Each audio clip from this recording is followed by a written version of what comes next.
Hello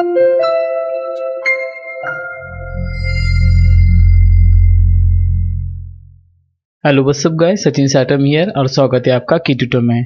तो आज हम जानेंगे मैकबुक एयर एसएसडी रिप्लेसमेंट के बारे में। Yes, MacBook air.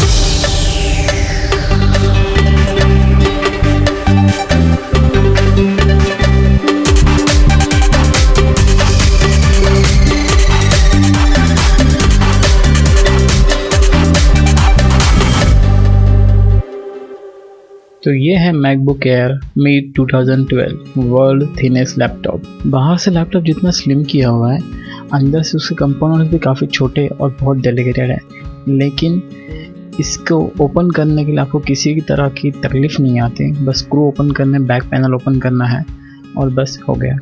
तो सबसे पहले हम लैपटॉप के बैक पैनल के 10 स्क्रूज को एक एक करके ओपन करेंगे।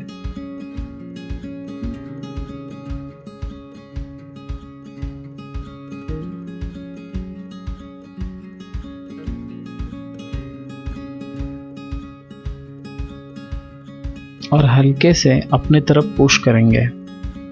काफ़ी आसान है और इसमें आप देख सकते हैं काफ़ी छोटे छोटे पार्ट्स हैं। और ये ब्लैक कलर का जो दिख रहा है ये है उसकी बैटरी है, और ये जो दिख रही है ये है एसएसडी, जिसे हमें चेंज करना है।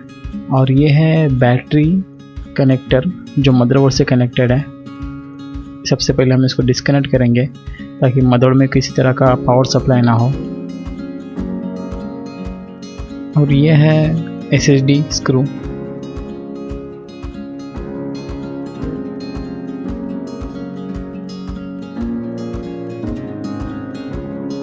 हम इसे हल्के से पुल करेंगे। ये लगभग दिखने में एक रैम की तरह है। तो चलिए आपको अभी मैं दिखाता हूँ कि ऑनलाइन में इसकी क्या रेट है और किस तरह से आप बाय कर सकते हो। एक्चुअली रैम की कॉस्ट बहुत ज़्यादा है क्योंकि मैक प्रोडक्ट के सारे पार्ट्स महंगे ही मिलते हैं। इसके साथ आपको केसिंग भी आता है जिससे आप अपने पुरानी एसएसडी जो लैपटॉप में है वो उसको अंदर डाल के एज अ पोर्टेबल ड्राइव बना सकते हो।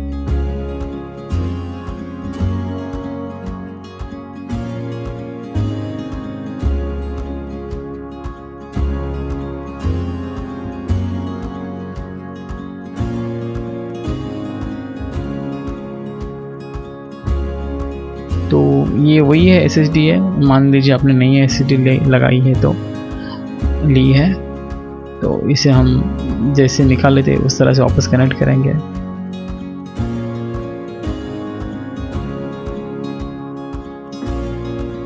और बैटरी कनेक्टर को वापस से लगाएंगे।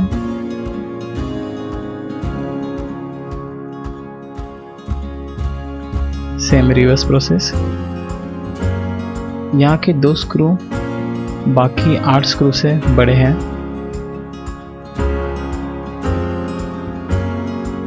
और बाकी के 8 स्क्रू छोटे। इन्हें वो ध्यान से रखना है आपको ताकि कोई स्क्रू किसी और प्लेस पे ना लगे, क्योंकि लैपटॉप काफ़ी स्लिम है तो अपोजिट साइड से बाहर आ जाएगा।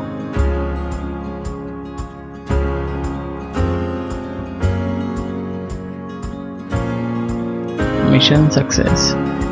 इसके बाद मैं और एक वीडियो बनाऊंगा जिसमें आपको ये बताऊंगा कि ओल्ड एसएसडी का ओएस आप न्यू एसएसडी में कैसे ट्रांसफ़र कर सकते हैं। तो बस आज के लिए इतना ही। तो दोस्तों, अगर ये वीडियो आपको पसंद आता है तो प्लीज़ इसको लाइक करिए।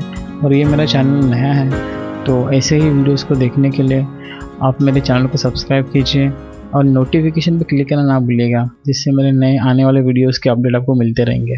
Thank you.